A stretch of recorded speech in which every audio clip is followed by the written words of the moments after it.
Hello and welcome to this week's episode of Talking Skritt, a podcast sponsored by Gamebreaker Nation about everything going in and around Guild Wars 2 and the world of Tyria. I'm your host, John, better known as Deo around Yak's Bend. We have a fantastic show for you, including guild halls, Lion's Arch changes, combat changes, wallet changes, and much more. First, let me introduce you to my fellow host. He is a moderator over at MMO Champion. He I know for a fact chose differently in the LA survey, and we will discuss it. I just want him to know that this is a safe place. You could call it a safe house, if you will. Say hello to Jim. Hi, everybody. How many more movies do you have to go through? As many as I can. It's really hard to do the crudes. I'm really trying to figure out something for that one. And a writer for Gamebreaker has a similar in-game qualities to a phoenix, but is named after another mythological bird. Say hello to Robin. I don't think Robin's really mythological. I've never seen any of Guild Wars. Yeah, I've never This seen is a one in Guild Wars Tyria. 2 podcast, so Oh, jeez. yeah. That's called role-playing. We're getting in. Like, we're pulse on Tyria right now. I'm with Carnifex about Phoenix Roost sucks as a name. We're definitely going to get into that. But Hold first, back on it. Hold back on it. yeah, let's not jump the gun. I think I don't know. I think the biggest thing right now is they are announcing that they're announcing that they're going to announce guild halls at E3. And Oh, God. basically, if you don't know, they are June 16th during the PC Gamers PC Gaming Show. It's a lot of reusing the same word in all of this. But they said Colin Johansson, who, if you don't know, is the game director for Guild Wars 2, is going to talk and more about guild halls, and that's all they've really told us. They also said they would have articles leading up to maybe a more in-depth thing that they're going to do for points of interest this coming Friday. They had a brief article. What did you guys pull out from it, and what are you guys expecting from it? They're selling tickets to the hype train, and that's about it. Eh, And I'm excited. I'm excited for this, but it's one of those things that just give us the info. Don't drag it I out. really hope that they really give us all the things. Like, maybe they don't, like, so somebody pointed out that this show thing is going to have a lot of different people on it, and they're going to go through a lot of stuff, so they might only have 10 minutes. Well, in 10 minutes, you can cover a lot of stuff. Like, they could say it's going to have this feature, that feature, another feature. Yeah, there could be Yeah. a lot of stuff there. I was gonna say, I don't know what's up with my internet. So apologies for people watching the VOD. It might be my internet connection. I'm not sure, but we will make do. But like one thing people have latched onto is a one little spot from it, the article, which was they're gonna introduce ways for you and your guild to play, battle, socialize, and progress together through the guild hall system. Mm-hmm. A lot of people have taken that as guild versus guild. What are your guys' thoughts on that? Maybe. Yeah, I don't Like- think it's like definite or like more than likely, but it's possible. I mean, there's so many other ththings that it could be too, though. Like, Well, that and they might be fixing a lot of the underlying structural issues with the guilds because Mhm. we all know that, like, because we've been doing some permission stuff within Gamebreaker Nation, Guild Wars 2 Guild, and there are some really wonky effects, like people being able to, like, having to set up like the permissions and everything. You remember Mhm. this, Deo? Don't give me that Mhm. face. Oh no, I'm Oh, I'm you're like looking at other stuff. Okay. Yeah. I'm But, troubleshooting on the fly. Oh, okay. I'm cutting out? Oh, joy. Yeah, that's why I think it might be my internet. Okay, then let me make sure all my connections for everything are good. I don't think the cat chewed on my headset again. I hope not. Well, I mean, that is like back at PAX East, they couldn't talk about guild stuff much at all. But one of the things they did say was that they were looking at more things for guilds to do together, better ways for them to do different activities, like a place where you can do your guild things and events and stuff where you don't have other people like getting in the way. All of that stuff. So hopefully all of that stuff is going to be part of this announcement. We'll get some details on how that will work. Yeah, and I mean, what are you guys expecting from like the guild halls? Because while they said Guild vs. Guild, I remember from Guild Wars 1, they talked about like you literally used your guild hall as a map, which I kind of don't want because then they have to design it to be a PvP map instead of what do you your mean? area. Like you use the guild hall as a map? What do you mean by For that? Guild vs. Guild battles, like there would be like a place where you like the flag was captured, like where your guild lord was. Like all the guild halls were okay. the maps for Guild vs. Guild, basically. Which, like I said, I hope that's not the case, just because they'd have to design it more for being a PvP map than, like they're saying for the rest of the stuff, place where you guys can, play, socialize. I mean, I think a lot of people are honing on that battle part, which Yeah.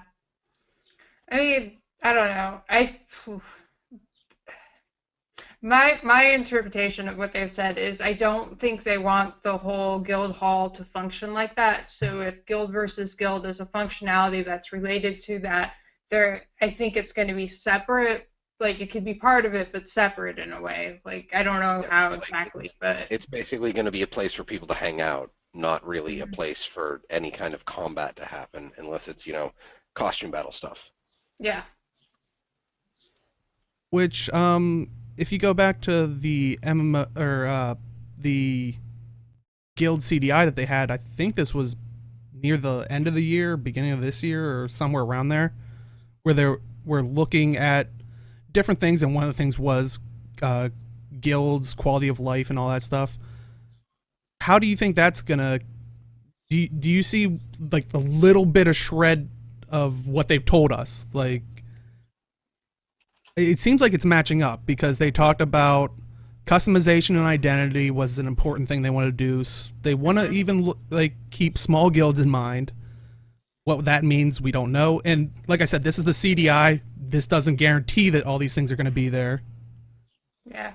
Well, like the way I can imagine it is I feel like the guild hall, like with them and their like horizontal progression versus vertical, I feel like there's going to probably be different stages of your guild hall. So like you'll get the initial and then the guild will work together to do various things to accomplish the next one. And like there might be things that, like different things you could make your guild hall have, but they might be either or. So like maybe I'm completely like speculating here. I have no basis for this, but what I could imagine is like maybe giving us the ability to say, hey, I want an area for dueling or whatever, and you can set that up, or you could maybe set it up for like having some other thing there. Like you might have to make choices on what you want your guild hall to be. That could be interesting and different. So you're basically saying comparative to garrisons from World of Warcraft, where you have like X number of slots, so to speak, and you can fit things in, and you might have to pick and choose between stuff until you say expand your guild hall to have more slots. Yeah, I mean, I don't think it will necessarily be just like that, but kind of same concept, I would guess.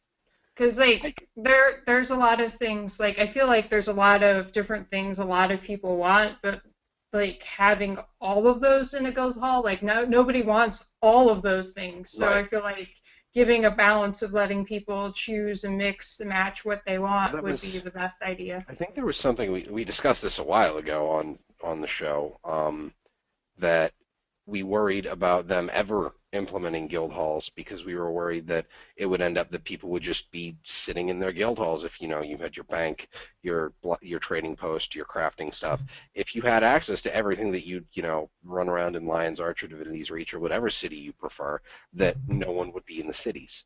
Yeah. Well, that's actually something in the CDI that they had about guild halls. That was one of the most requested things. People wanted the town things, and I forgot who did it. It was Chris. I want to say Whiteside for some reason. I don't even know if that's someone in Arena. That's just a name jumping in my head, but sorry. All right. Well, the guy who did the CDI for the guild halls, he put that in because it was one of the most requested thing, but he did say that he didn't think that he personally wasn't a big fan of it because it would impact all the towns and the cities.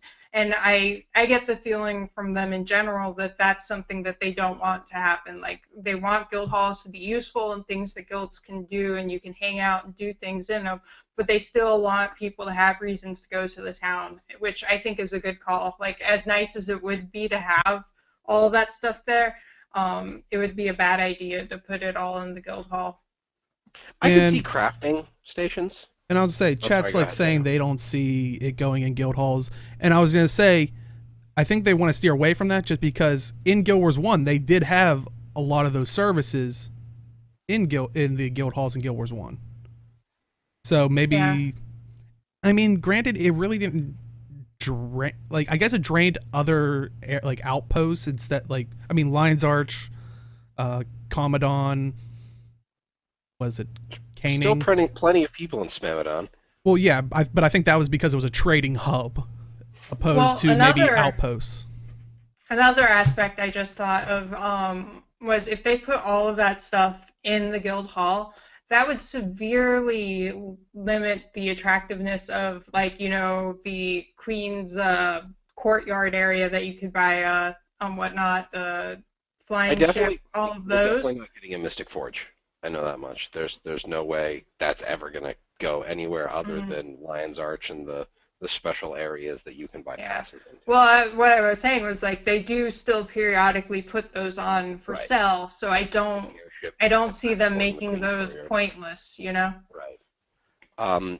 Honestly, I wouldn't, Lord, I don't know how to pronounce the second half of your name, Lord Zhao 08 said in chat that, you don't think you'll see city services in guild halls just like you don't see them in your home instance.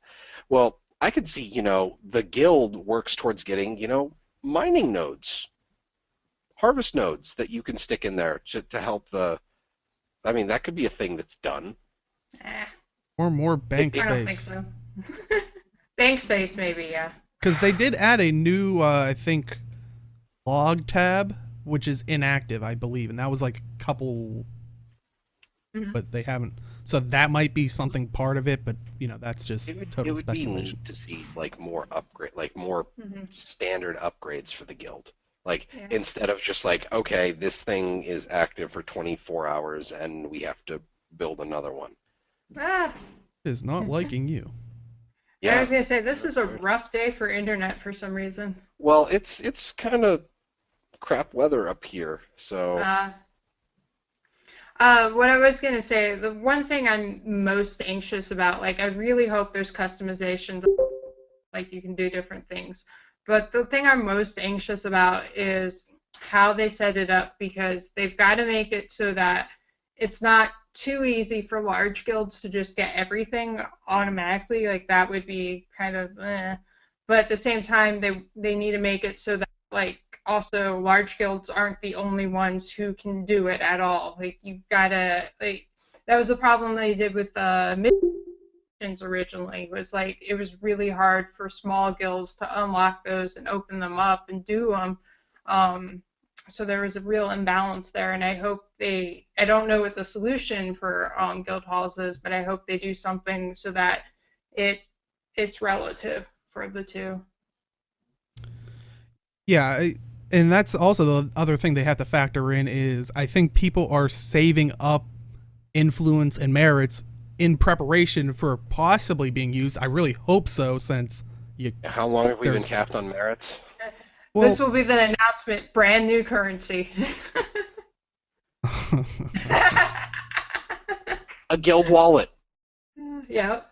like an actual you'll wallet. tab unlock it the for guild. 250 merits as well.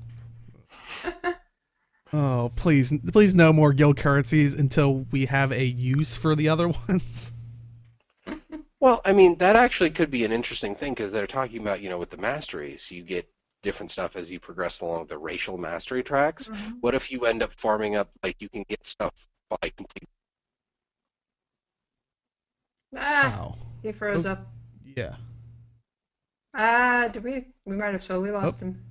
Oh, There we go. I can hear you guys. yay. I didn't hear the second half of what you said. Yeah, you completely Oh. locked up. I don't. You froze and locked up. I'm disappointed now. Where did I Sorry. stop? I don't know. Say the whole thing again. Basically, as you go along the mastery tiers for the racial masteries, you end up getting, the guild currencies for everything. So you Mhm. could end up earning more stuff that you could use for specific upgrades. Yeah, there could be like an analogous system to the masteries, like a guild mastery. As you do things as a guild together, you unlock different things. And like chat's saying, like there could be stuff like higher up there that are like getting a legendary for your guild, which awesome. Mm-hmm. And I think that would accommodate the whole Yeah, like well, small this is a guilds rough can day. get the majority of Yeah. stuff. It's because I tweeted and put the hashtag in. I cursed us. How does that? How would? Fate, Just let it go. man. Fate. Just let it go. But yeah, I mean, and I think we'll definitely compare the CDI once they announce more of this stuff in this coming week. So definitely, Yeah. if you're interested in it, that'll probably be the main focus of next week's show, since they're supposedly announcing it. They Yeah. might pull a 180 and just go, no, we're just gonna talk about Quaggin and Heart of Thorns, and then ducking beer yeah. bottles. We'll see. I Well, you'd be really happy hope about that, it's right? not Right, going to Dale? be what? Dale would be happy about talking about Quaggin. Yeah. Yeah. Guild Well, halls will be Quaggin themed. Yeah. Ouch. Let's talk about something that might be Oh, more I can't hear what he's closer. saying now. Huh? What happened? Hey, Couldn't you were hear you. quiet. I couldn't hear what you said after. After Arlie said something about Quaggin theme, we couldn't hear you. Oh no, I just mostly forehead. Oh no, my audio is being totally wonky. Okay. Ah. So it's all Deo's fault. Oh jeez. I think the whole YouTube thing is attacking Twitch. It's a war of the ages. Player 2. Underwater. Once guild again, apologies for the technical difficulties here. It's usually not this bad. Not usually bad at all. Yeah. Yeah, no, everything's fine. Well, let's Anyway. muster on. We got through one of the things. Woohoo. But let's talk about something that's kind of hopefully coming a lot sooner than Guild Halls, which would be Heart of Thorns. Lion's Arch rebuilt, supposedly next update. Little asterisk there. It's the next content update. So whenever there's gonna be what they call the content update. So Yep. could be this Tuesday, could be 2 Tuesdays, 4 Tuesdays, whatever. 10 Tuesdays. But with along with that, they actually talked about a lot of stuff that I think is going to be coming in this so-called content update. But let's focus on the idea of Lion's Arch being rebuilt, and they finally let us know, if you have been paying attention at all. A couple weeks ago they did a survey of renaming new locations for the new facelift on Lion's Arch. And basically, the results are in. Let's just go through them all at once. The Canal Ward will be now known as Commodore's Quarter. The Lighthouse will be known as Phoenix Roost. Lions Court will still be known as Lions Court. Air Base will be known as the Lions Arch Aerodrome. I did it last time too. At least you caught it. Yeah. The memorial will be known as the Field of the Fallen. So, Yay. ultimately, how does everybody feel, and chat as well, about the names I'm not sorry, for current effects. the regions? Wait, did you vote for Phoenix Roost? Yep. We went over this. You I were didn't there. think you did too. I was remembering you as voting correctly, not wrongly. No, I think last time when we were talking about it, it was basic. And I think the biggest thing is a lot of people are fine with the majority of the results. Yeah. Except I think the focus right now is the lighthouse being renamed as Phoenix Roost. The other options I think were Beacon's Point, and the other popular one supposedly we haven't seen the result numbers, so we could find out the that only vote 5% will be popular. voted for the other one, which is Grady's Lighthouse. Mm-hmm. Which was the correct choice. So anybody who didn't pick that, you're wrong. But before someone throws a shoe at like the stream for hostility, yeah, I know last time it was mainly Jim and Aaron, who's not here today, went with Phoenix Roost, and I believe it was me and Arlie who went with Grady's Lighthouse, and I'm pretty sure no one was really enthused about Beacon's Point in general. Yeah. That was definitely like, oh, what? Like, Grady Point, I'd have been okay with. Like, just Grady's Lighthouse. And, like, meh. I But don't know, that felt what? kind of meh.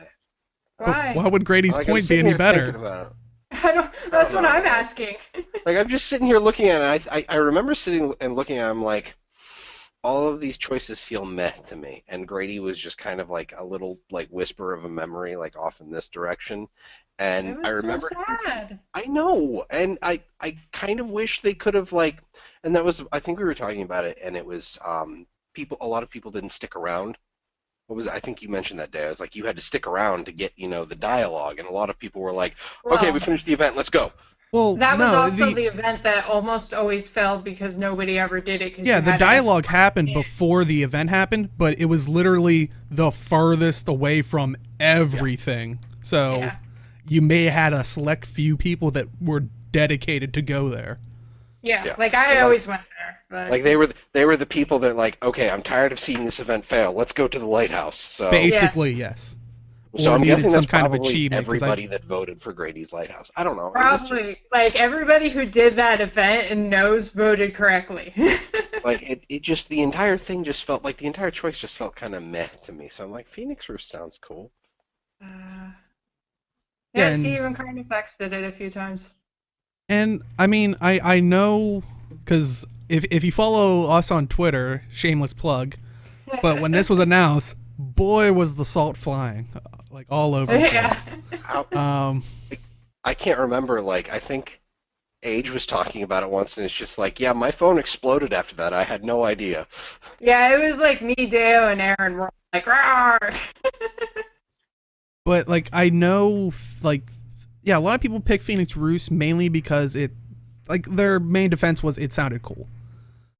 And I don't know, for me, it's kind of beating a dead horse with the whole like we kind of all know, if you've played Guild Wars 2, Lion's Arch kind of always gets destroyed, rebuilt, destroyed, rebuilt, destroyed, rebuilt, like to a point that even Captain Magnus, after Scarlet went through, you could talk to him and he was like, man, if this happens again, I might consider jumping ship. Like even like they played it up, and it's like at this point it's like, yeah, we get it. Like they're like It's a for me, phoenix, it always rises.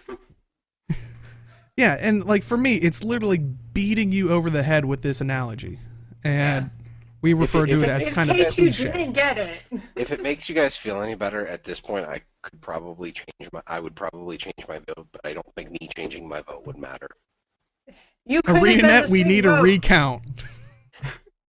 We demand a revote. I don't know. You think that'll happen? No, I think I'm It annoys me that they didn't name it Grady, but at the end of the day, it's a name, and Yeah. you don't pay that much attention to the names in the game. It doesn't really Also, matter. It's like a the POI. lighthouse, like we said, is literally one of the farthest things away from anything. Yeah. So, unless they plan on making it do something, I was say originally, with this new place, it might be a moving lighthouse. It might float around the place. That would be a useless lighthouse, that would be a Dale. terrible lighthouse, Dale. Hey, I don't judge the Assurans in the consortium. That's all I'm saying. They could do it. The thing I'm more annoyed about is that I was really hoping we'd get to be more involved with the rebuilding of Lion's Arch, like some kind of series of events, like over weeks or something. They might let us fix signs. That was not part of Lion's Arch. That was part of the stupid refugees fleeing. The only reason I can bring that up is because I didn't experience it, so I don't mention it. You don't have the volunteer title, huh? Wouldn't have wanted it. Yeah, I don't. I'm sad that I have it. It was awful. But I just okay. I'll go with that, Carnifex. I'll agree with that. What's he That saying the in point of chat? season he's basically saying the point of season 1 is it's left behind physical changes to the world that the players who experience it could say, I was there, I did that. Mm-hmm. A bigger example is the marionette, or rather the twisted pile that is left of the marionette that is in Lornar's Pass. I thought that was awesome. Like, you have to climb it in order to get a vista, so everyone who ever does map completion will always have to go there from now on.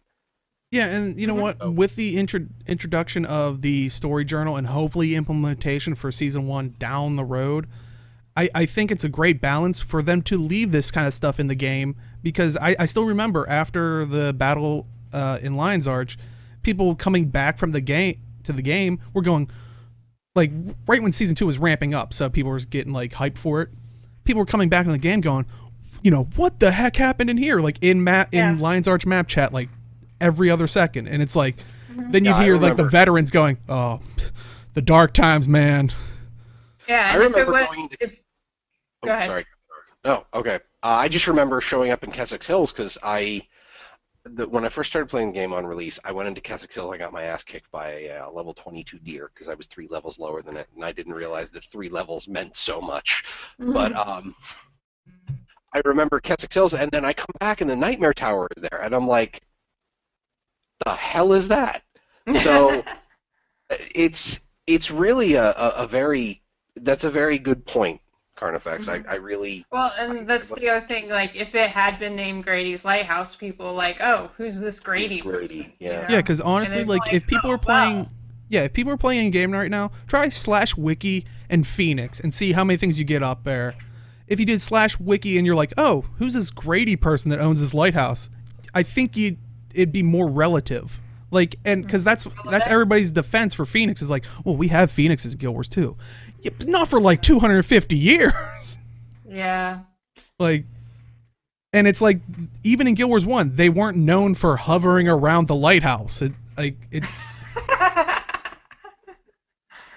All right. Well, we've probably beaten that one up to death. Oh no, we're staying here for another 20 minutes. I am honestly happy that it turned out to be Lion's Arch Aerodrome to move to another one of the Lion's Arch. Yes, because I kind of, and this was a thought that I saw, like, Wooden Potatoes did a video on it, and he was like, yeah, I chose Lion's Arch Aerodrome because, now that we all, like, that airships are becoming a bigger thing, maybe there's going to be an aerodrome in every city, and it'll be, like airports are in the real world. So, you got the Lion's Arch Aerodrome, the Divinity's Reach Aerodrome, so on and so forth. The Canthan one.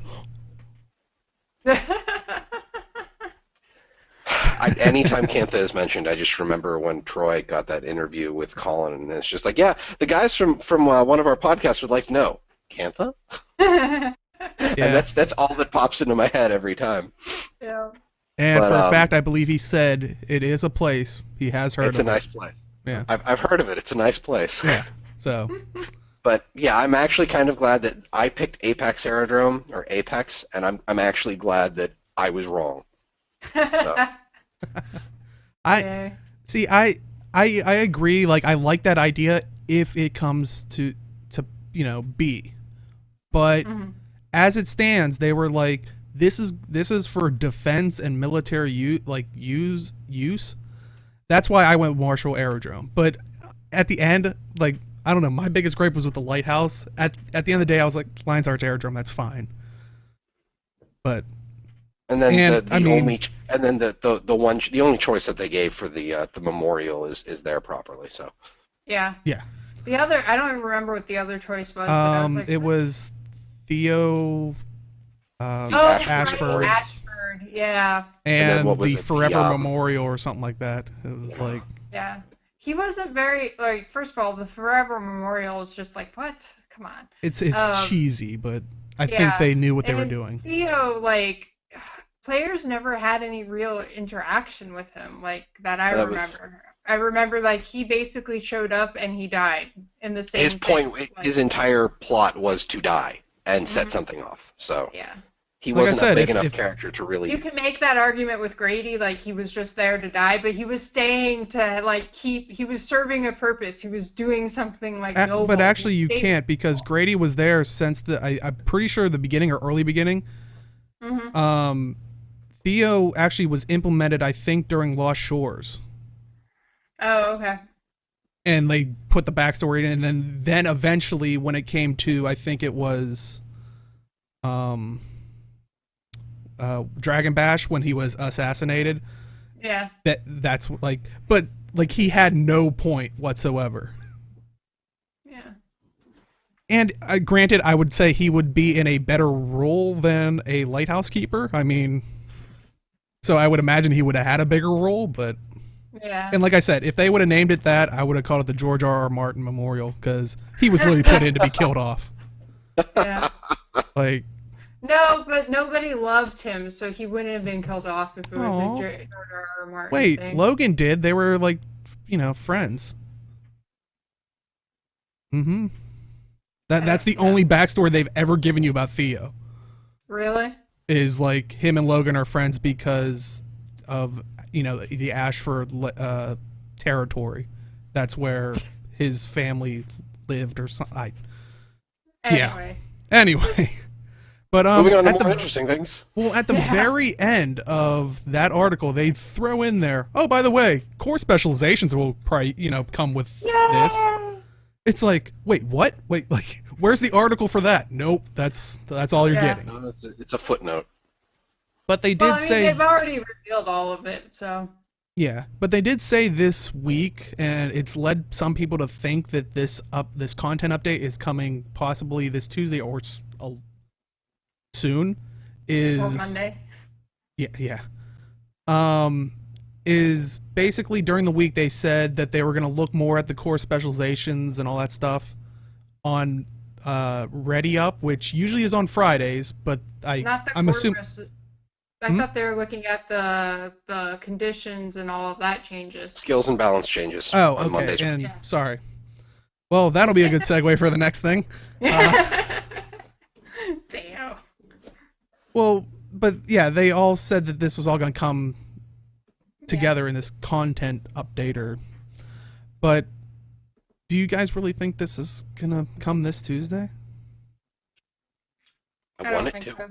Yeah, I would like it to as well. But I'm doubtful, but I on- want it to. on top of like E3, they're going to have I'm assuming a handful of people at E3 themselves. Like, I don't know how much firepower they're sending to E3 that they can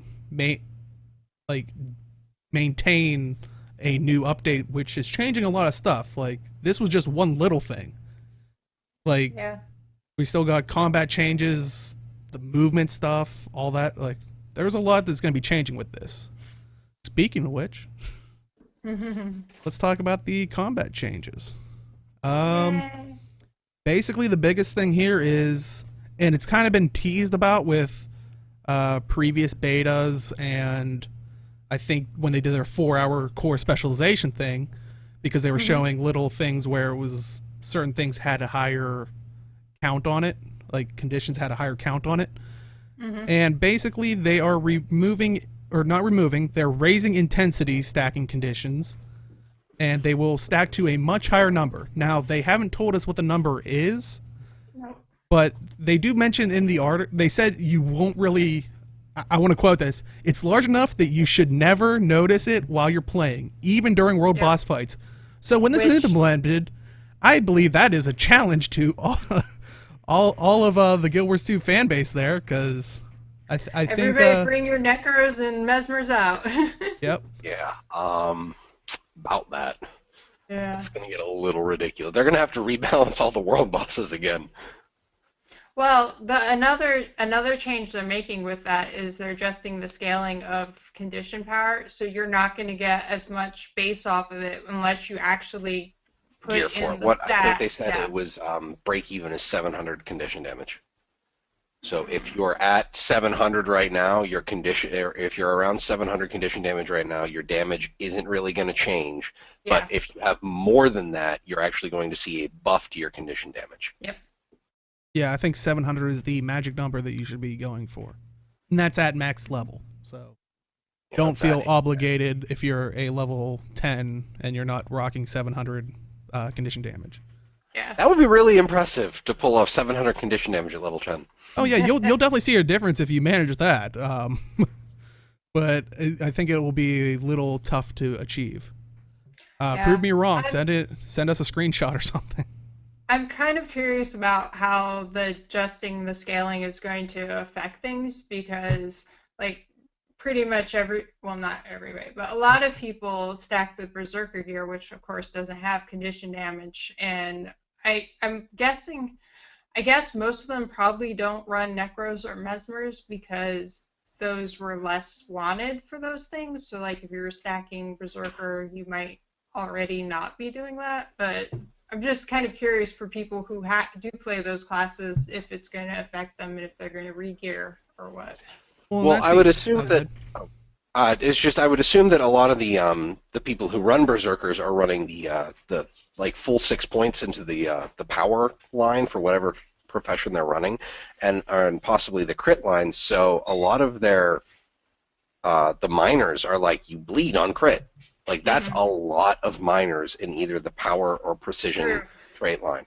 Mm-hmm. So you as a player are actually getting a lot of passive damage in like not world content, because generally speaking anybody who has more condition damage than you is overriding your conditions. Well, it's going to change with the specialization Right. change too. Yeah, but that's you're not getting the stat bonuses from those anymore either.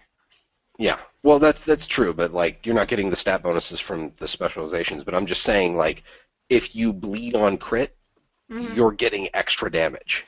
True, yeah. So, and in like 5-man content, it's not impossible, but I would say it's kind of difficult unless you're spec'd for bleeding to stack bleeds that hard and that fast. I'm just using bleeds as an example of one of the current stacks. But now that they're undoing the cap, any of that incidental condition damage you do is actually going to be attributed to you. So you're not going to get wiped out by someone else's stack of whatever. So you'll actually be doing all of your damage. Like for Grant, I run mostly flamethrower on my engineer, and I do have stuff to increase burning damage and burning duration. But there are times when people have more condition damage than me, and they apply a burn.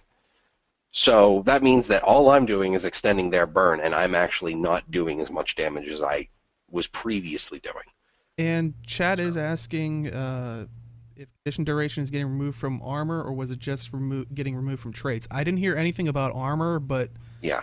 become the specialization change, there's no longer going to be stats in those trait lines. Like you're not going to get that bonus. There are traits that increase your duration, and I can't, like, you'd have to go specifically into them to look. I think some of them will be there, some of them won't be, because they've combined and gotten rid of some different ones. They've made some baseline. They've combined some, like with I'm also going to assume that since a lot of the trait lines have either condi duration and boon duration changes, that they're also going to be fiddling with the baseline condition and boon durations because of that, because you're not going to have that passive. So you're probably going to see longer base conditions, maybe like half a second to maybe a second, but they're going to fiddle with the numbers. So Yeah. But on top of that, They are actually changing burning and poison to no longer be duration, and now they will stack intensity. So I don't know if they said how high that cap was going to be on those. I'm I going don't to know assume if it's going to be all the same cap. Well, I mean, they're going to have varied ones because they're not removing the vulnerability cap, because if you don't know, vulnerability is 1% increased damage on the enemy for every stack. So you can have up to 25% increased damage, which if you remove that, it would kind of face rule any boss. Like 700. I think the what was the direct quote from the article is 700% extra damage on a target would be fun, but it might break a few things. Yeah. Which leads me to believe that the cap is higher than 700. Well, I think the quote was 400, which is why I wanted to speculate on that, but I think they were just throwing that in there as a. That was when they said that if you use Condi removal, it will remove the entire stack. So if you had 400 bleeds on you, you would remove it in one. Player with 400 bleeds on them is probably a dead player. But I mean, my suggestion is, if you don't have anything planned for the next April Fools, move the vulnerability cap for the day. Oh God. That would just be, well, the other thing they're doing with vulnerability is they're making it apply to condition damage, right? Yes. It will not just be physical damage, it'll also be it's all damage to the target, so yeah. Good for that. That is a great move. I'm honestly expecting all damaging conditions to have the same cap, effectively, and then since vulnerability wasn't a damaging condition, they're not changing that, other than the condition damage thing. But additional, they're making condition damage a thing in PvE now, and I love it. Well, the other thing is vulnerability will still only stack up to 25 stack. Yeah. Yes, they're not removing that, so. Base roll bosses with, as the quote said, 700% increased damage. Yeah, that'd be a little silly. Aren't they doing something to confusion? Yes, I was going to say, how do you guys feel with confusion? Basically, they're splitting it into more like 2 effects. When I was reading it, it seemed like it worked similar to Torment, where it has the initial damage and it ticks as a damage over time. And then when they use a skill, it'll do some more damage. Kind of like Torment, basically it puts a bleed on you, but when you move, it does more. So it seems like since Mesmers already get pretty good Torment and Confusion, you're not going to be able to move, you're not going to be able to do anything, which is an interesting way to lock down someone. Guys, 2 words. Diplomat Tarban. Yeah, that's going to hurt. Yeah, I don't want to deal with all that. Well, the thing is the secondary damage happens when you attack. Right. It's going to be a small dot, and then you're going to take more damage when you use an ability. Yeah. But with the amount of stacks, Tarban can get you to 25 confusion like that.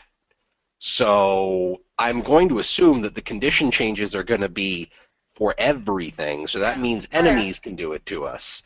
So Tarban's going to be It'll make condition removals more important too. Yeah. Especially for those. I'm already in pain. Yeah. Oh jeez, yeah, condition damage. I'm not excited about Wiki. Gosh. Well, Wiki only does chill. Yeah, but and you maybe can't some bleeding. But there's a stacking potion too. Which, since Wiki does chill, you can get away from him a lot easier with this whole change, because that's the one thing that they're changing, and a lot of people are upset about it. And it's basically movement impairing skill increases and decreases. So boost and anything like that. They're normalizing jump skills and anything like that. If you're PvPing right now and you get chilled, if you try to, or crippled, if you try to do a leap attack, it does less of a distance. In this new thing, it will still always go the same distance, and same on the reverse for if they're using a speed boost.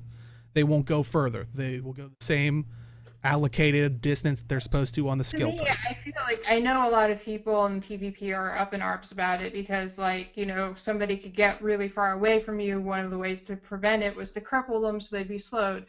But I feel like they're going to average out because, like, the person's not going to be able to put a buff on them so that they increase it to make them go even further, and you're not going to be able to slow them out. So they're not going to they're still going to go away, but not as far as they would have anyway. So I don't know. Not to mention that if they're traveling the same distance over there, like what is it, Rush, Greatsword 5 for a warrior, that is a finite duration. If you manage to stack up a decent cripple on somebody, they're still going to be slowed at the end of it.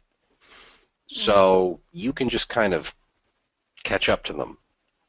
And generally, I would assume there's a lot of people that have hard CC. It's like, okay, thwack, stun, stay there, and I'm going to catch up to you. So, But Yeah. I don't know. so I mean, are you guys in like favor or don't care or against this whole? I can kind of understand PvP people being annoyed with the change because it is a tactical way to negate someone's escape like that. Because, like, I do it all the time just to get around faster since I use Greatsword on my warrior is I use Rush and Spinning Slash to move around a hell of a lot faster. So a warrior will be able to just, I don't want to fight this, I'm gone. Because Yeah. Rush covers a lot of distance. But, I mean, I don't know the prevalence of Greatsword in PvP, but, that's a tactical thing is, they're running away, throw some kind of instant cripple or chill on them if you've got it onto them, and now they're not as far. But it also means that anytime there's any kind of, it makes it hell to balance snares or slows like that. Because you have to account for this is more powerful than it looks on paper because movement abilities are affected by it. It also means that movement abilities are weaker than they appear on paper because if you're affected by chill, your movement ability is weaker. And that's not something that is readily apparent to a person until they experience it. And generally speaking, you want somebody to read a tooltip and be like, okay, this skill does this. I mean, unless they wanted to put add something to a tooltip for every movement skill that said this movement skills are affected by slows and speed ups, which I don't know how they do a really concise and elegant way to explain that on a tooltip. But I mean, if chills and cripples affect movement, this is a movement skill. Logically, you should assume that it affects all forms of movement. But in MMOs, that's not the case a lot of the time. Is generally speaking, if you're going to go this far, you're going to go that far. Like if the tooltip says you're going to go this far in a lot of online games, that's it. It doesn't matter if you're slowed. Heck, a lot of the time, like to use League of Legends as an example, if you use a dash skill in League of Legends, if you get stunned, snared, slowed, you're going to go the distance of the dash.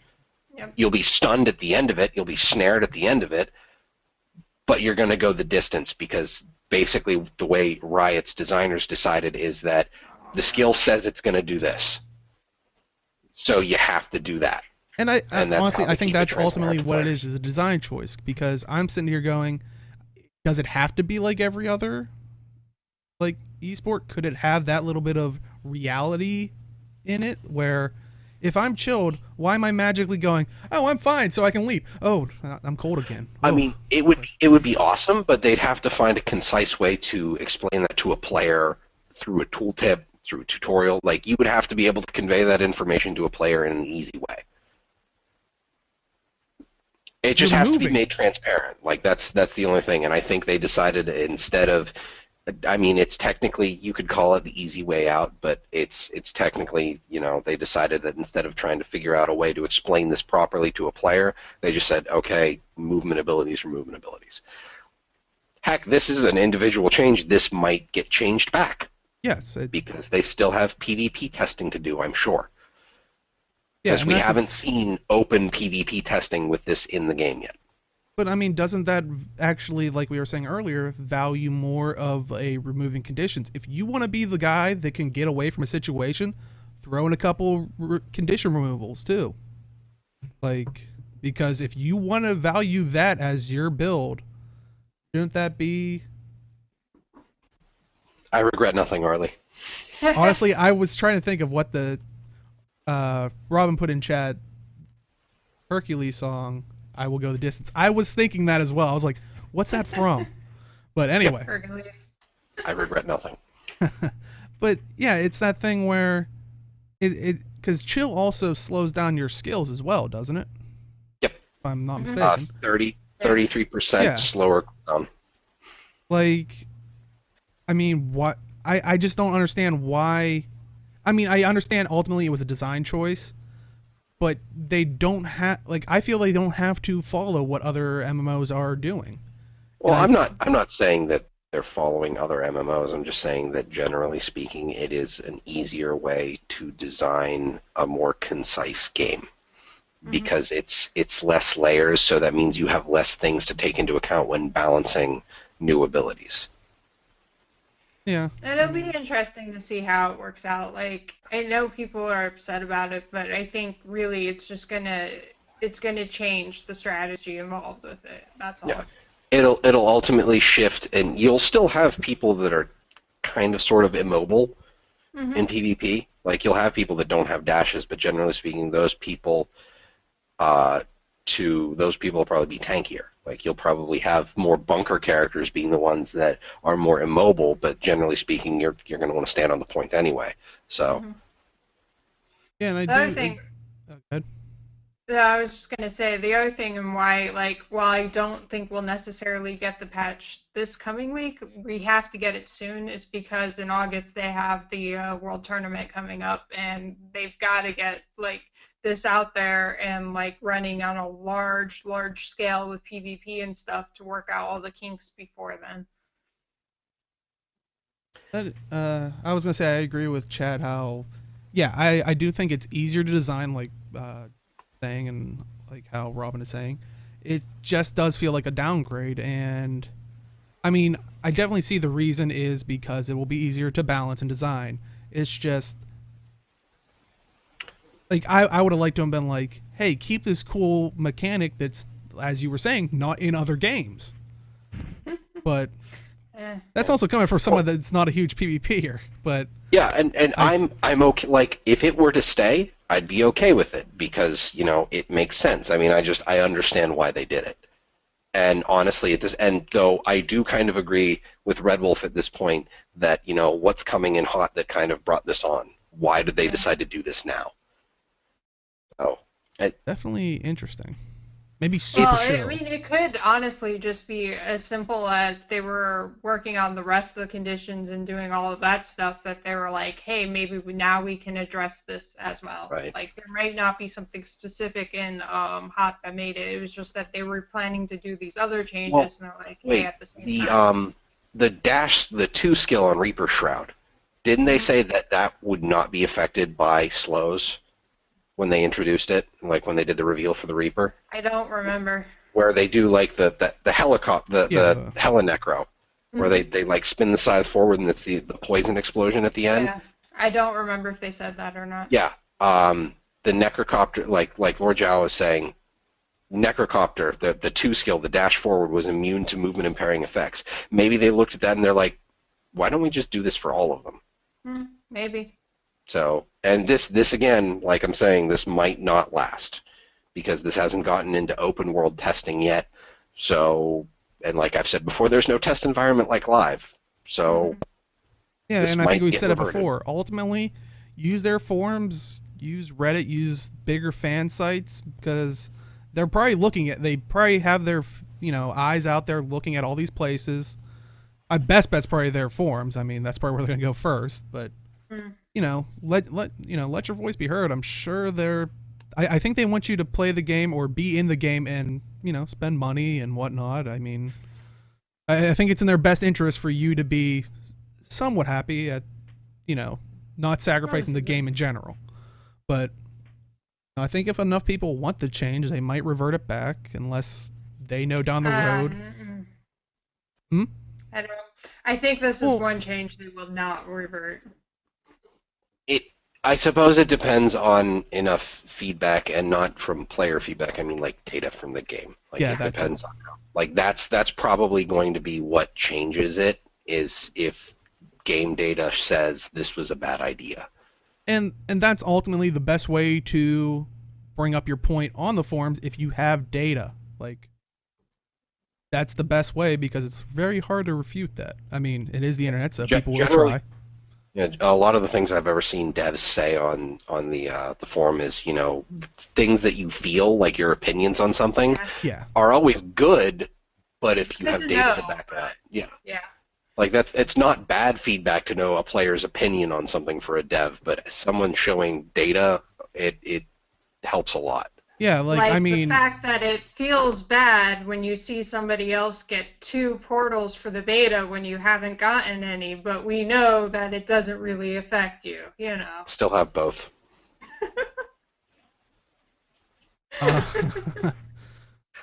What was it? That was the last day for portals, and we were talking about it, and then I just Arlie, I'm sorry. Well, speaking of things that would drop in particular zones, it looks like they're adding this and other things to the new wallet. So we're getting wallet changes.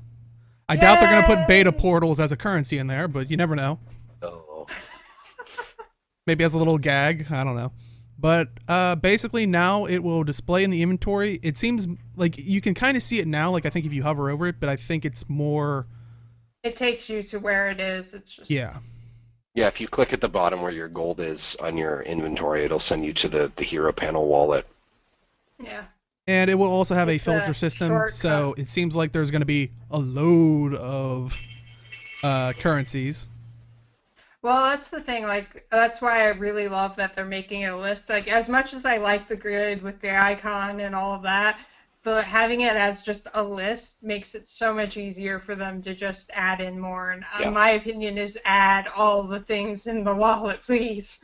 I just want my vision crystals and mystic clovers to go into my collection storage. They might go in your wallet now. You never know. They don't. Mystic clovers and vision crystals don't go in. Yeah. No, I was thinking mystic coins for some reason. I was like, what? Those do go into collections. Yeah. That I'm okay with. But I'm totally now I won't have to worry about bandit crests and geodes because I'm so happy about those.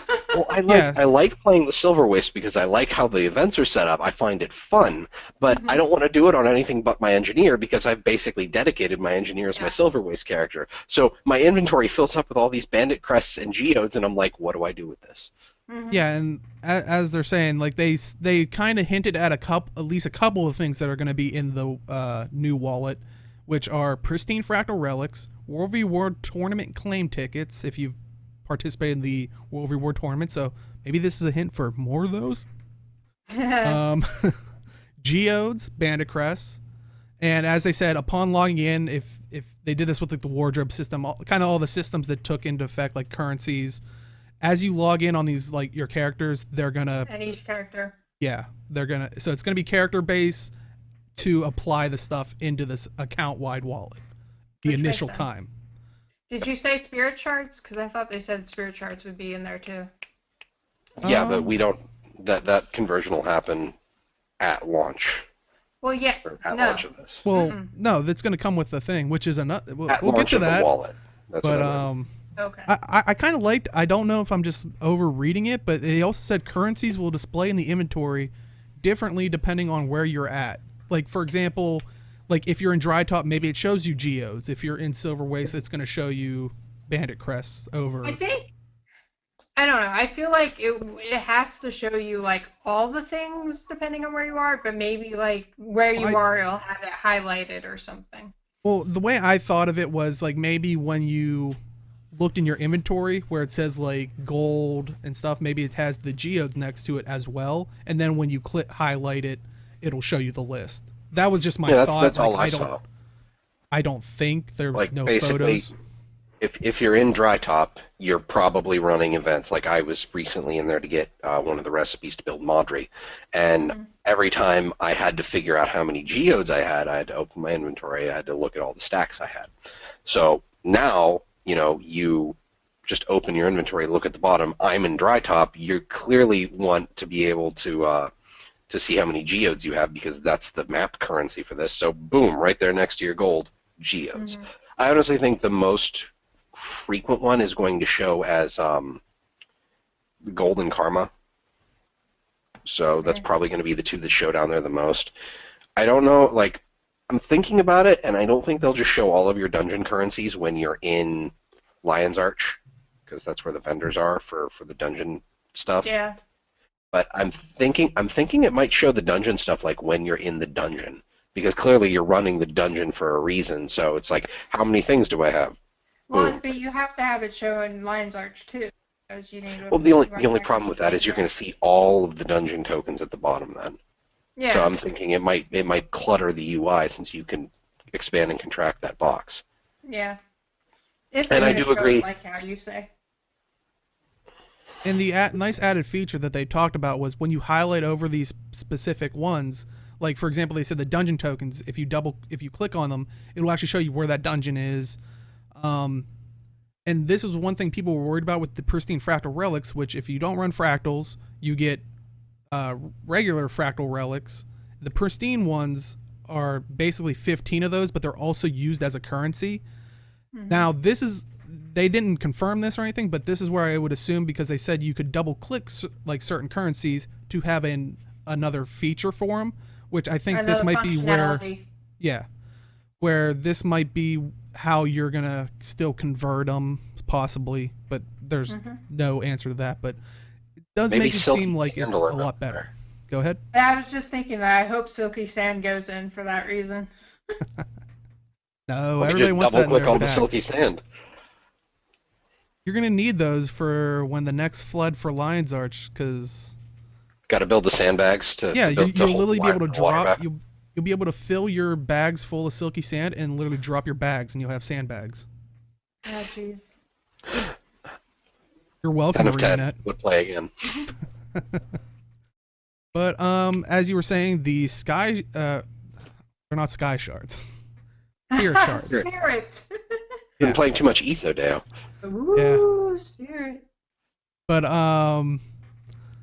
yeah, they're gonna be a currency. But what are they? They are basically what's taking place of skill points. No. Kind of. Well, no. They're skill taking points, part of the functionality well, let of me skill. explain. Skill points are dividing into two things. No, Hero they're not. points. Yeah, they are. Yeah, They're yeah, not. they are. No, they're not. Okay. Yes, they are. Robin, explain. You're messing this up. Okay. Skill points are going to be the hero things. All of the things are going to go to unlocking that circle for the lines for your specializations. All of those. What are changing the spirit shards are the refund, like the Leftover skill points? things that you could get over and over for skill points, like, you know. So your skill points that you have now, after a and certain for point, leveling. will become Spirit spirit shards. shards, as I was trying to explain. I thought you were saying skill points like out in the map. No. Points. No. See, that's I was not using right. it as a segue and This getting is an into example of why it was a bad thing they named them skill points. See, this is why I can't do segues, people. Like, people won't let me. But we it love was a your bad segues. naming convention. Well, I But- think this is them trying to fix the naming convention. But continue, Deo. Yeah. Well, ultimately, skill points were being broken down into two things because they had kind of two functions, as they were talking about in the article. Jeez. In the world, the skill point challenges that are now are going to be hero point challenges. And basically, I think they said through leveling up, you get, I think, 400 of these hero points. And I think they said you only need about like 60 of the 180 or so to get all of the ones, all the specializations currently. That was the breakdown. So all the other ones are 60 of just the points extra out in the hero right. points for future stuff. Yeah, Now- if you're at level 80.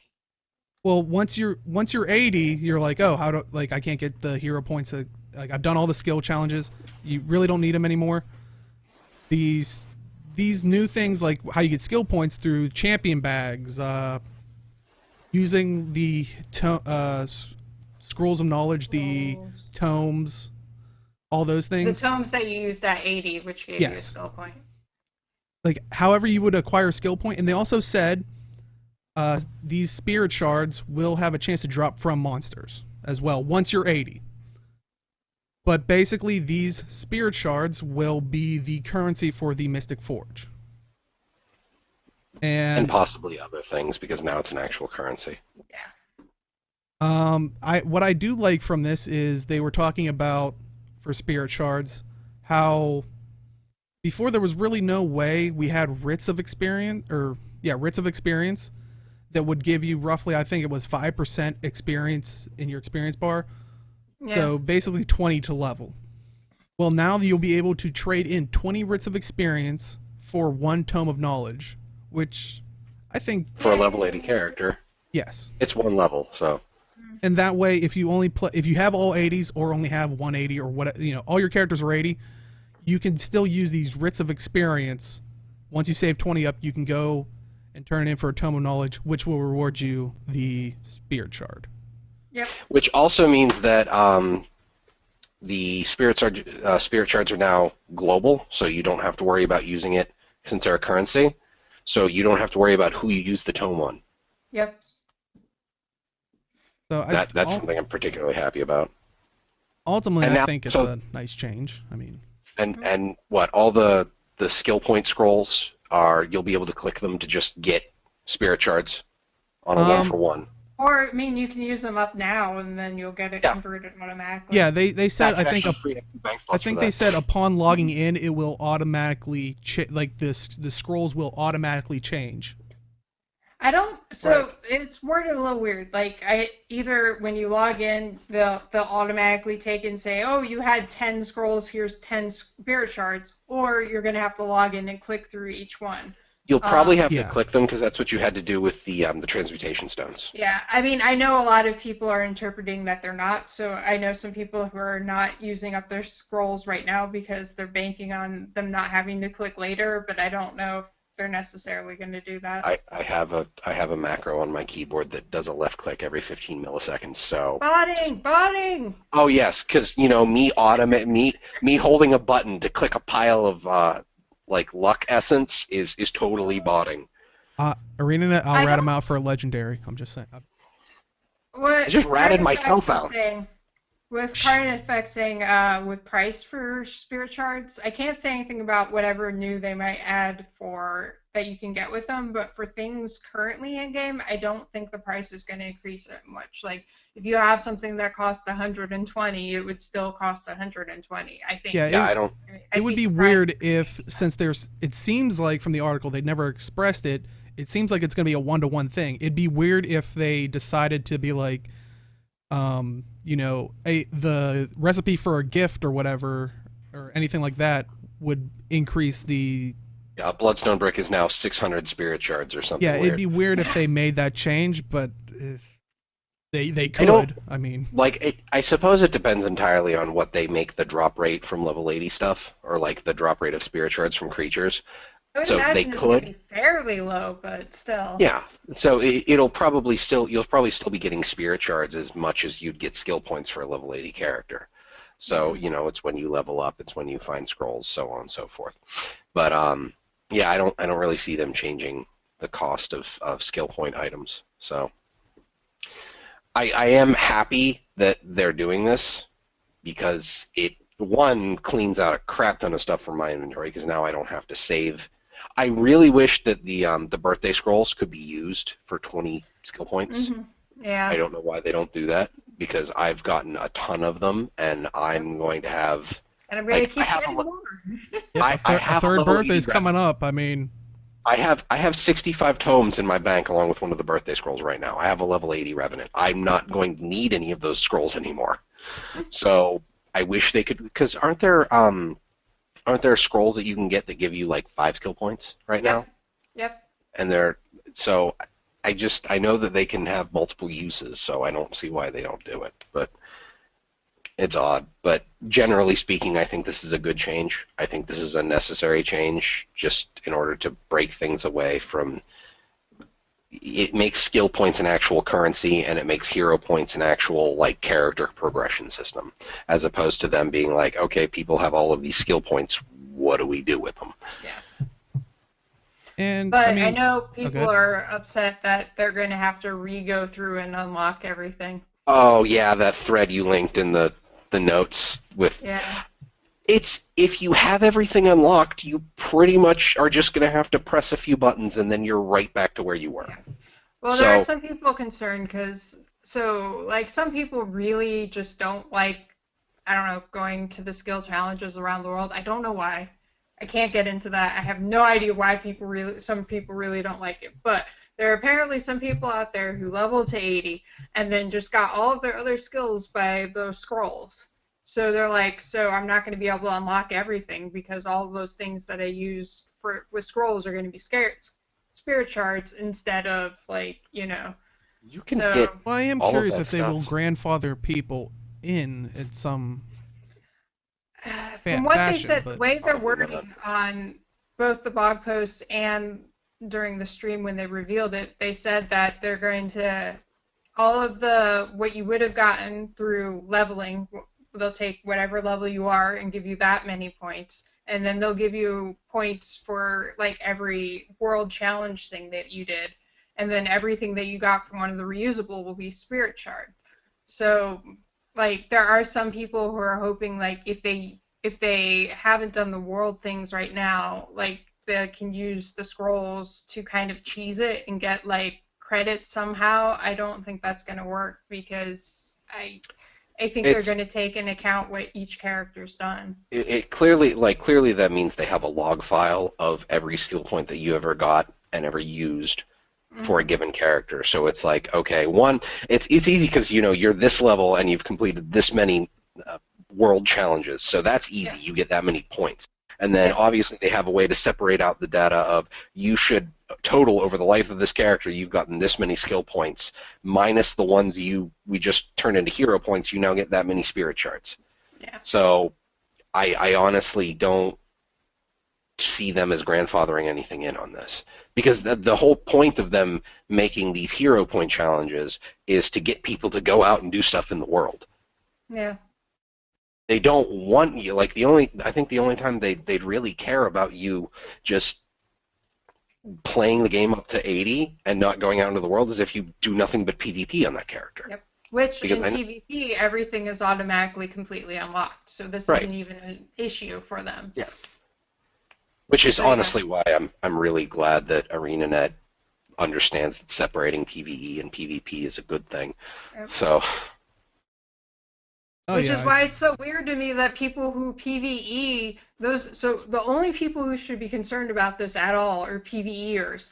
And that's why I don't understand why PvEers don't want to go out in the world. Like, that blows my mind. I don't understand. because it's not as efficient, Harley. I guess. I don't know. Well, yeah, granted, I don't think they're gonna budge on this one, but I mean, as we were talking with, like, getting into, like, the whole specialization, like, new systems going in, do you like this system better than the new player experience system that they've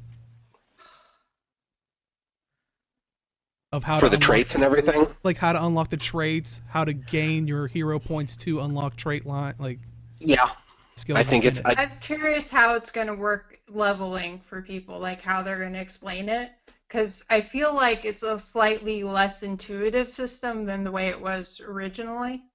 Yeah, like how are they going to present the information and explain how to level as a level Yeah. 1 character? And granted, ultimately, I know for myself, all I've seen were, like, screenshots, them dabbling a little bit with it in streams. So, granted, we haven't really gotten to see it. So, Right. hopefully That we'll and get that this- UI that we've seen could very easily be completely different right now. Yeah. So, I mean, I do like it. I think it was cool because apparently as you leveled up a given thing, the graphic that showed in the background of whatever trait line, of whatever, like, hero point line you were currently leveling showed up in, like, gray tones, and then as you leveled it up, it pulled Yeah. more color out. I liked that. That's actually a really nice UI design, but we don't even know if that's going to stay in there. Yeah. It's So better. That was awesome. I was like, it was cool. I'll agree, it's a but little thing, but it's nifty, and it just adds a little making extra. making the menus seem more alive like that definitely makes it feel more than just clicking buttons. Yeah. So it makes you feel like you're doing something more than that. But, But- you know, we're talking about the whole, like, the new wallet and all that stuff. What better way to use your wallet than Black Line and Gem Store stuff? Okay, that one wasn't bad. Yeah, that was not as Well, bad as last at week. least halfway through, Robin didn't make me explain what I was doing. Jeez. But That was pretty awesome. first off, let's talk about what came in the Black Lion Trading Company thing, which is the mad scientific weapon skins. And basically, they had an outfit recently that was the mad scientist outfit, and it kind of goes with that. And basically, right now you can get them for one Black Lion ticket, and of course it will raise, when they tell us. They usually let us know like a week ahead, but currently still one ticket. What do you guys think of the scientific weapon skins? I like them. Yeah. I don't have a character I'd use them on, but I like them. No, the weird thing for me that I first noticed, like I do like the look of them, but once again it's always that issue of it's not a look on any of my characters. But usually when they kind of have it go with an outfit or an armor style that they have in game, it usually matches it better. Like by default, the mad scientist outfit was like kind of all white but had red vials, which I have asked a couple people that bought it. You can dye the vials, but it was like it I think does it with all the other red stuff, so it will change other things besides the vials. Yeah. But it's just interesting that like all the other times it was like by default the color schemes. So I'm just kind of curious of why they went with like You're green, curious blue. about the green, blue, and steel versus the white, red, and gold of the base colors of the outfit.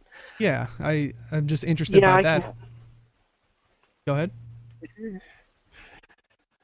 don't know. I kind of figured that they can really do whatever they want with the Uh-oh. outfit colors, since you can dye them.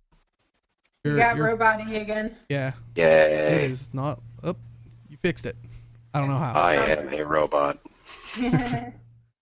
But have you guys looked at like? Is there like a favorite of yours in there? For me, I would say probably the shield. I like The the sh- pistols. The pistols are pretty cool. Yeah, I like the pistols. The hammer, I usually end up liking the hammers. I like the hammer from this one, but I'm kind of like the effect on them is kind of more of a liquidy acid thing, and I thought it would be more like a fire kind of thing, and I'm not really digging the particle effect on it. Yeah. I also feel like they did Aether Blade weapons a while back that kind of had a steampunky feel, and I almost feel like those match the science outfit better. Yeah, I would agree. Yeah, it just seems like they kind of threw in like vials and called them like a mad scientist type of a thing. But I don't know. They've got the like the acid. I mean, they go with the acid. It looks kind of like there's a lot of alchemy and stuff involved in it. Something that has open fire and acid dripping on it would kind of necessarily mean that you'd need to be a bit of a mad scientist to even want to use it. So. Yeah, I mean they're fine. I don't hate them, but I don't really love them either. I'm agreeing with Tavik because the focus actually, like, it doesn't look like it's here. Let's weld a handle to this thing. So I like the focus on this one. I do like how, and speaking on the axe too, I do like how it's got like the square blade as opposed to like a curved axe. I do like the design of that too. I still wish they would put like a two-handed axe in the game. I mean, are you guys gonna plan on picking up some? I saw in chat, Tavik was saying he was gonna pick up he picked up the axe and focus. Are you gonna pick up any of these for your characters or future characters? Nope. No. Oh, yeah, probably me neither. But why'd you guys have to be so mean? But we weren't mean. I said they look cool. I'm just not gonna get one. Yeah, I know. I'm just making my answer look better. But in the gem store actually, they have come out with 2 items, and the first one was the Duena's Regalia outfit. And you can see it on the assortment of different races. I actually weirdly like it on the female Sylvari. If you can match if you can match like the skin tone with it, I like that look. The bark tone. and you can get this for 700 gems in the gem store. And of course, it's an outfit, so you can remove the helm, but it's all or nothing. Yeah, the Asuran, poor guy.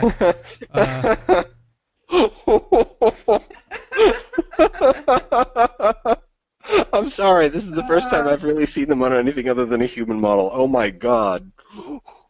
I mean, ultimately, what do you guys think of the Dwayna Regalia I do not outfit? like it. I do Oh not my like this god, one. the helm. I'm okay with everything else, but the helm is freaking ridiculous. Yeah, see, I'm not even okay with that. I don't like it at all. Like the wings are a little like the shoulder wings are a little kind of out there, but my god, the helm on an Asura. Well, I've Like seen people make a good strong point. breeze could make them take off. I've seen them make a good point that if you remove the helmet, like for like the more human characters, unfortunately not the Asuran, just because God they look that yeah I agree that helmet looks amazing and horrible at the same time. It's Yeah. amazingly bad. Like Yes. that's B-movie bad. The one shoulder thing on the female version bothers me less than everything else. Like the pants and the helmet and like it just all the rest looks awful to me. Mm-mm. But and if you don't know, this very much seems themed off of the Dervish in Guild Wars 1. They could change into all the aspects of the gods. And it very much is similar with the Balthazar outfit and this one as well. So do you think they're going to actually start making a line of... Well, technically the Daydreamer one was apparently the Melandru one. Oh really? Well, there was the Facebook post about, they kind of did a bit of a lore background for the Melandru one. Weren't we talking about that earlier this week, Dale?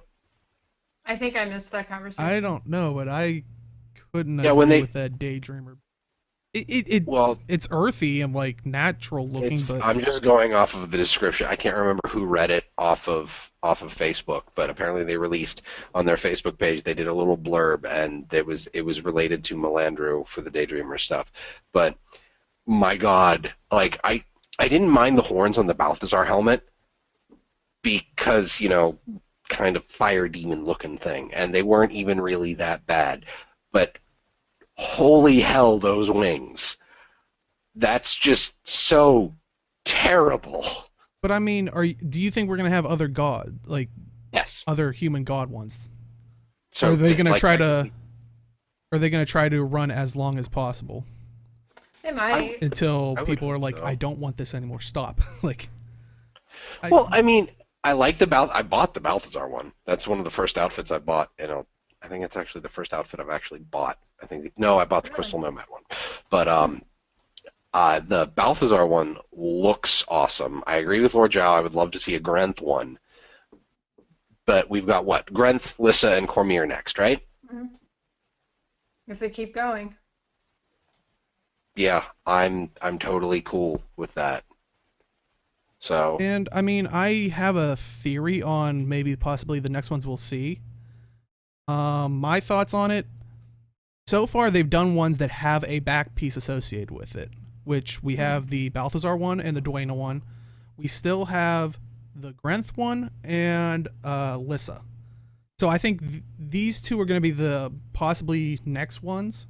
Granted, this is based on me just connecting these two far away dots, so... Did you use a straight edge?